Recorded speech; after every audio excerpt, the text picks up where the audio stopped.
Yo tuve la verdadera bendición de que mis padres eran maestros. A mi papá le gustaba la poesía, la oratoria. El clima familiar, aunque era muy modesto, pues éramos más bien pobres, fue propicio para la lectura y para la declamación. Mi papá me ponía a declamar desde los 6 7 años y eso me hizo empezar a saborear sobre todo los poemas declamables de aquella época, Alfredo Espino, Rubén Darío, Amado Nervo. En fin, tuve un ambiente familiar propicio para la lectura, para el conocimiento. Y sí, desde la más temprana edad escolar, digamos, hacia los 6 7 años, me gustó mucho la lectura, sobre todo de poesía y narrativa.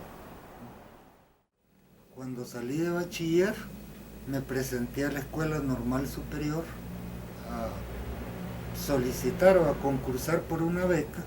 La gané y pude estudiar 3 años ya para profesor de letras a nivel de bachillerato y con una ayuda pues que daba el gobierno.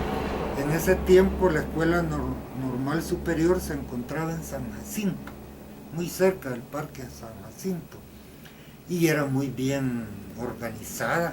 Melia Anaya Montes fue la jefa de estudios de nosotros, además mi profesora de ciencias sociales durante 3 años. Y en fin, la Escuela Normal Superior tenía un ambiente muy pleno pues para la formación de maestros, cosa que luego se perdió, ¿no? Por el advenimiento de la guerra y tanta dificultad política y funcional en nuestro país.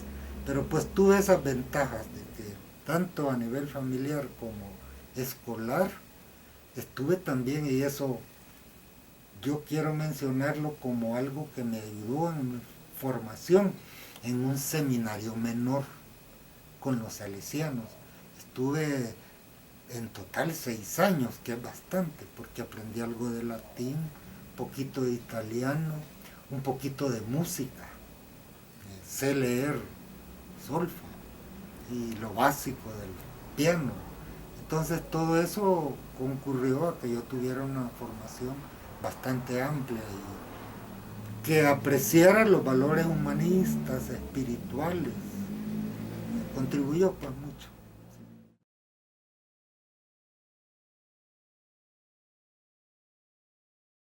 Sí, es coincidente, digamos, mi arranque ya en la carrera de letras con la época de formación de Piedra y Siglo. Estamos hablando de 1966-67. Aunque yo cuando empecé la carrera de letras en el 66 ya traía los 3 años de formación de la Escuela Normal Superior como profesor de letras. ¿Sí? Pero hacia finales de mi formación en letras y coincidiendo en que teníamos mucha amistad con Uriel Valencia, que fue mi compañero de estudios en la Normal Superior y en toda la carrera de letras. Eso incidió en que buscáramos la formación de un grupo con los otros, ¿verdad? Con Rafael Mendoza, Castro Rivas, Ovidio Villafuerte, etcétera. Parece. Fíjate que yo creo que llegamos a consolidarnos bastante, sobre todo en lo ideológico, político. Coincidíamos prácticamente todos en ser de izquierda, ¿no? Y en apoyar los procesos de cambio revolucionarios, pues. Y además fuimos como una especie de, digamos, apéndice o seguidores en el sentido generacional de la generación comprometida. A mis compañeros de Piedra y Silo no les gusta que yo mencione eso de apéndice, ¿verdad? Les parece que es peyorativo, pero yo creo que sí, de alguna manera fuimos detrás de la generación comprometida y teníamos bastante contacto con ellos. Y por otro lado, pues sí refrescamos, creo yo, un poco el sentido del verso, en fin, algún tipo de búsqueda que no era del todo igual a la de la generación comprometida. Y sí tuvimos mucho acercamiento también personal, humano, o sea, había mucho calor, mucha solidaridad entre nosotros, aparte del factor bohemio, Mario, que, bueno, en mi caso se dio también, aunque creo que menos grave, pero sí, llegó un momento en que aquello hizo un poco de crisis, porque era como muy de la época, era digamos una especie de sello distintivo de los escritores, no digo que de todos, pero de quizás la mayoría de la época. Sí.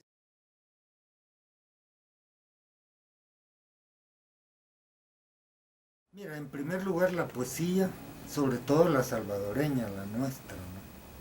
Luego el indigenismo, desde allá por los años 70 comencé a sentir que lo indígena me provocaba una especie de fascinación. Y cuando me trasladé a México en 1978 para iniciar estudios de doctorado, quise orientar mi tesis, mi investigación de grado, hacia el indigenismo mexicano, pero no me lo permitieron en el Colegio de México. Me dijeron que esos temas no se trabajaban específicamente allí, que si quería pues que me fuera para otra universidad.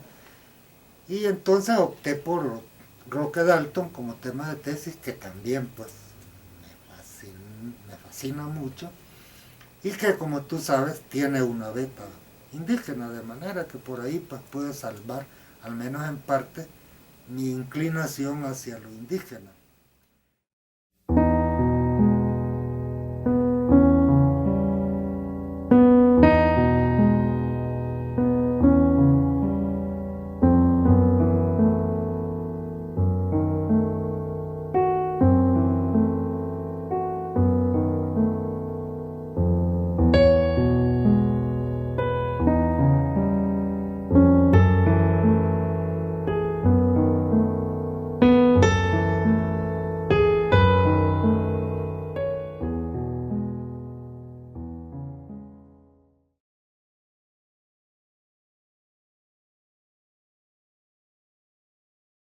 Bueno, es una pregunta fuerte porque de hecho creo yo que el exilio, a pesar de lo doloroso, le abrió las puertas para una poesía espléndida, lo despejó en cuanto a la calidad de la poesía a nivel, digamos, latinoamericano sobre todo, y mundial pues.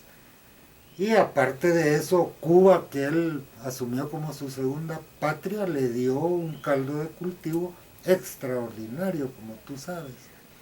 Entonces yo creo que sí, Dalton vivió la poesía y la revolución más quizás fuera del país que adentro, pero sin perder como brújula central el amor al país y la revolución salvadoreña. Ahora bien, en cuanto a lo que tú señalabas, creo que de hecho algunos críticos tienen razón en que la poesía de Dalton no es toda ella de alta calidad siempre, sino que es desigual, digamos. Dalton es desigual en la calidad de sus versos, de sus poemarios. Por ejemplo, los famosos poemas clandestinos, ¿verdad? Cuyo título específico parece que era más bien eh, poemas sobre una lucha de clases o para una historia de lucha de clases, algo así.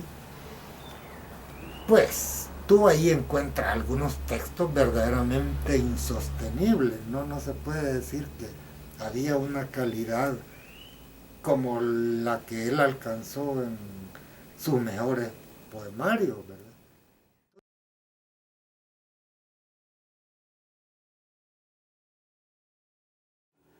Bueno, fíjate que en esa búsqueda de lo indígena, de lo nacional, porque también me apasiona pues el estudio de lo salvadoreño, tanto lo histórico, arcaico como lo actual, me fui dando cuenta de que el trabajo de campo es sumamente redituable y que en el trabajo de campo un hallazgo que me fascinaba, que me entusiasmaba, ha sido los relatos orales y la poesía oral popular del tipo de las bombas.